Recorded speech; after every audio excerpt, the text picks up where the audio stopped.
रीनीट की चक्रव्यूह रचना, paper leak mafia पर सबसे बड़ा प्रहार। 21 जून की तारीख नजदीक आते ही देश के 22 लाख छात्रों के दिलों की धड़कनें तेज हो गई हैं। नीट यूजी की पुनर्परीक्षा सिर्फ एक एग्जाम नहीं, बल्कि केंद्र सरकार के लिए साख की लड़ाई बन चुकी है। पिछली बार पेपर लीक की वजह से जो बदनामी हुई थी, उसे धोने के लिए इस बार सरकार ने एक ऐसा चक्रव्यूह तैयार किया है जिसकी कल्पना किसी ने नहीं की थी। इतिहास में पहली बार किसी परीक्षा को सुरक्षित कराने के लिए देश के सबसे बड़े अधिकारी, खुफिया एजेंसियां और खुद प्रधानमंत्री कार्यालय PMO सीधे मैदान में उतर चुके हैं। इस बार की रणनीति का पहला और सबसे घातक वार हुआ है उस प्लेटफॉर्म पर जिसे लीक माफिया अपना सबसे सुरक्षित ठिकाना मानते थे, यानी मैसेजिंग ऐप टेलीग्राम। मंगलवार की शाम होते होते सरकार ने एक ऐसा डिजिटल हंटर चलाया जिसने देश के करोड़ों टेलीग्राम यूजर्स को चौंका दिया। सरकार के सख्त आदेश के बाद गूगल ने अपने प्ले स्टोर से टेलीग्राम ऐप को पूरी तरह हटा दिया। 22 जून तक इस ऐप पर पूर्ण प्रतिबंध लगा दिया गया है। लेकिन कहानी यहीं खत्म नहीं होती। सरकार ने 30 जून तक के लिए एक बेहद चालाक आंशिक प्रतिबंध भी लगाया है। इसके तहत परीक्षा खत्म होने के बाद भी कोई भी यूजर टेलीग्राम पर भेजे गए मैसेज को एडिट नहीं कर पाएगा। दरअसल पिछली बार माफियाओं ने परीक्षा के बाद बैकडेट में मैसेज एडिट करके पेपर लीक के झूठे सबूत और अफवाहें फैलाई थीं, जिससे देश भर में पैनिक फैल गया था।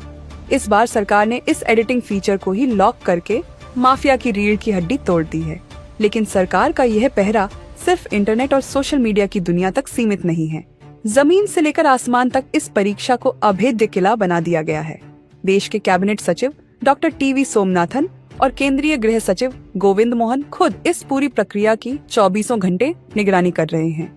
इस बार परीक्षा के पर्चे किसी आम गाड़ी या कुरियर से नहीं, बल्कि भारतीय वायुसेना के लड़ाकू विमानों और हेलीकॉप्टरों के जरिए सीधे परीक्षा केंद्रों तक पहुंचाए जा रहे हैं।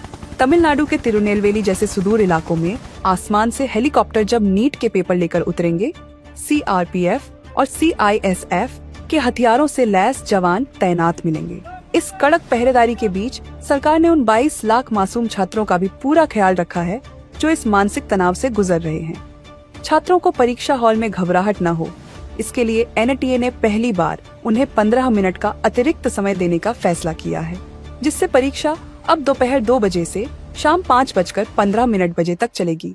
इतना ही नहीं, रफ काम करने के लिए मिलने वाले पन्नों की संख्या को भी 2 से बढ़ाकर 4 कर दिया गया है।